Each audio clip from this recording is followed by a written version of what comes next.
country, and they're finding their way the best they can. Okay. That was one of the things. Okay. Then there was another situation. This was a very, very dear to me. A family of 8, husband and wife with 8 children. Yeah. And the family of 10, really, the husband and wife, and with 8 children. The oldest child was about 8 years old.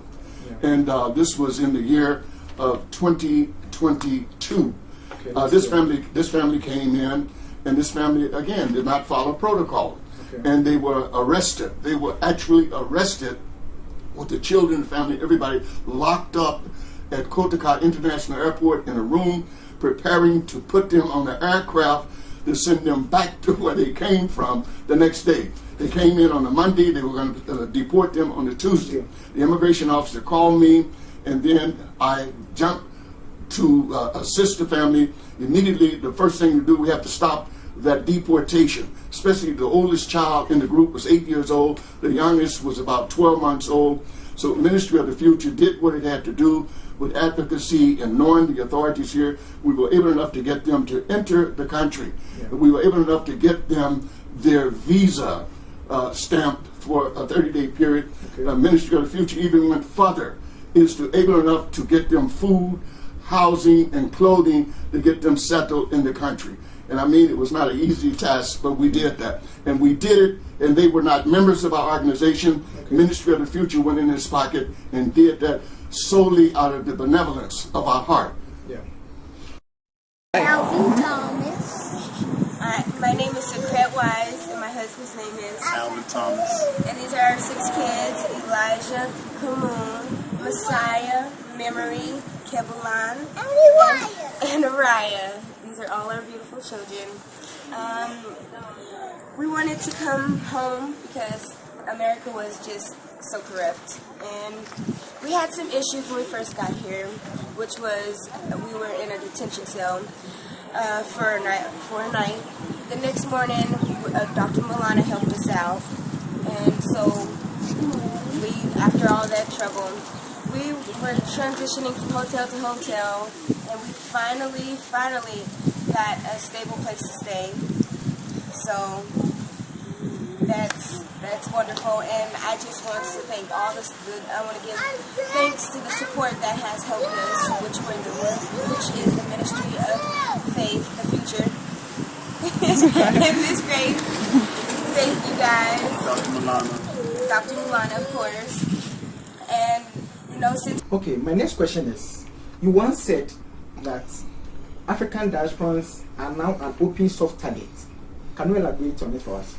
But one of the things that one has to understand, we're living in really trying times in the world, particularly in Africa. As you know, they say in the developed world, if you get a cold and you sneeze, we in the developing countries, you sneeze, we get pneumonia here. So the unemployment situation in the developing world, meaning Ghana is a developing country, has only been independent since 1957. We have anywhere from perhaps about 60% above of youth unemployment. They're not employed.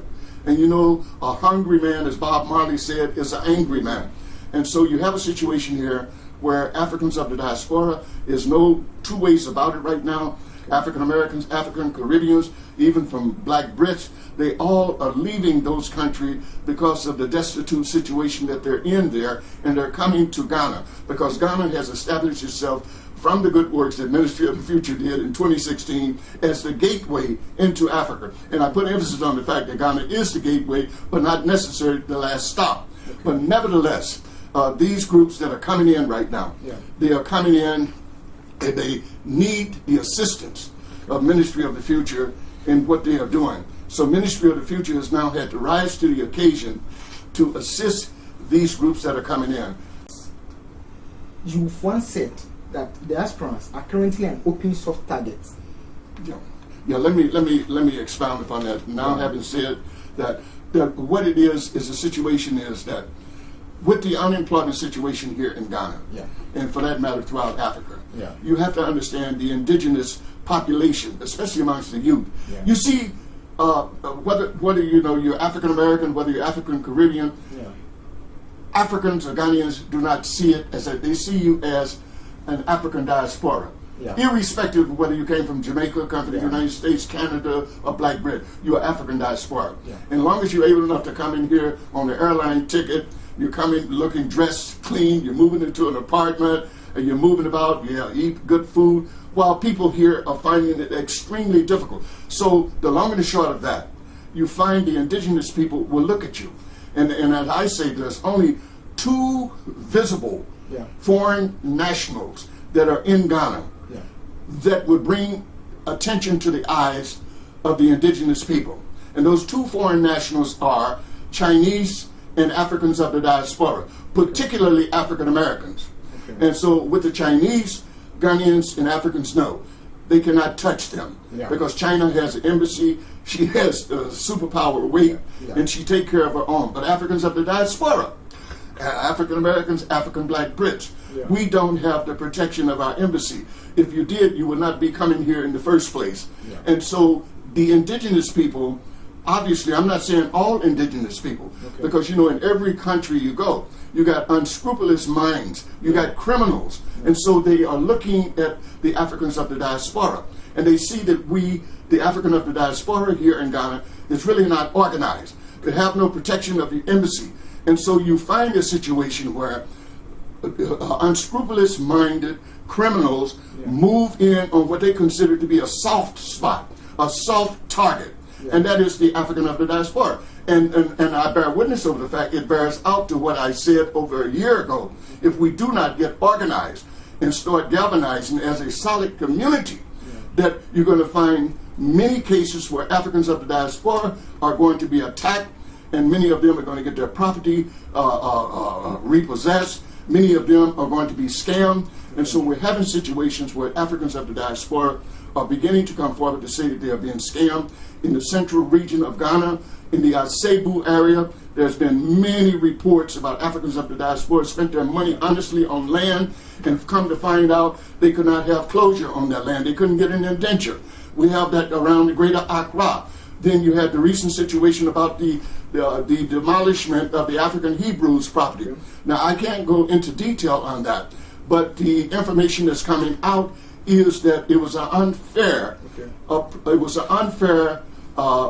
demolition that was done without redress to the authorities and law.